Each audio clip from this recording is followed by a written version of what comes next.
that focal person can be contacted and can manage the program and responsible for all the activities of that program in the health sector. PAHO's former manager for the expanded program on immunization for the Caribbean, Henry Smith, is referring to the establishment of immunization managers in CARICOM states in the 1970s. He says that the program came about after the successful eradication of smallpox, and now there are immunization managers in all the countries. Vaccine was purchased at a lower cost than if you had to buy it from particular agents, which made it very economical to run the programs. And all the countries agreed to this with their ministers of health. And then we started trying to increase immunization coverage to a level like 80 to 90%, which would prevent the diseases from transmission. After that, we developed the surveillance system, which will capture any individual who has any of these diseases, but specifically measles and rubella and poliomyelitis. That went on, and we gradually eliminated measles from the Caribbean, that is, indigenous measles. Today, a two-day conference, the 37th annual meeting of the Caribbean Immunization Managers, began and saw the participation of health professionals from 25 English and Dutch-speaking Caribbean countries. They are sharing best practices as well as issues of healthcare service and review achievements and plan for next year.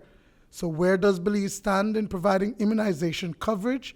Well, COVID affected our numbers, but Dr. Natalia Lages-Parda-Bear says that we are building back up our numbers. We have the target for the immunization program is 95%. So we have 95 or we don't have 95. So in all the Caribbean countries, and maybe not only in the Caribbean, but worldwide, there have been a decrease in the coverage of the vaccines before COVID. And COVID just come and make it a little bit worse because our coverage fell from 90, 95, 93, 92 to the 60s during COVID. And currently we are up to the 80s, in the 80s, but not yet in the reaching 95. So we have a long way to go to get to that level where we were even before COVID. The Caribbean was the first to have eliminated polio in 1982. The rest of the Americas did so in 1991.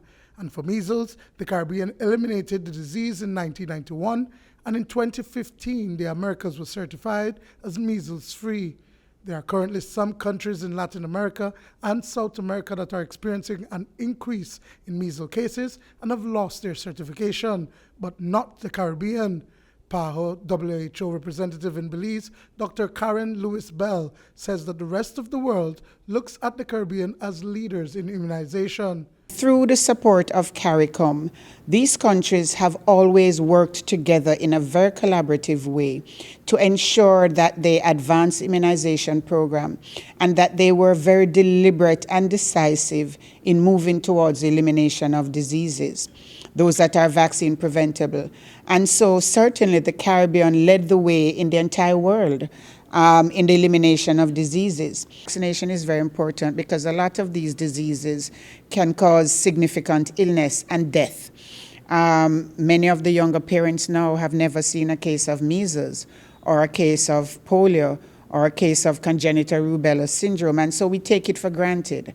But you know, those of us older ones who are healthcare practitioners would remember seeing children struggle, would remember seeing the mental retardation, the deafness, the blindness that can come from congenital rubella, the pneumonia, the dehydration, the malnutrition that you can also get with measles, certainly the paralysis that you can get with polio, and more importantly, these diseases can actually cause death. And so I really would love to take this opportunity to urge parents, the younger parents now, to get your children vaccinated. Now, there are a lot of myths misinformation, disinformation about the safety of vaccines, but the scientific and evidence-based medicine can prevent illnesses and possible death.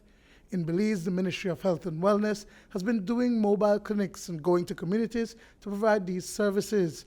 It started during the COVID-19 pandemic and has stuck. They do go to the communities 5 to 6 times per year, each community, carrying the vaccine closer to home. Of course, as Dr. Bello was mentioning, having your child vaccinated and protected against these preventable diseases, is responsibility of the family. So we need to work more with the families because the vaccines are closer to home, but the coverage is still low.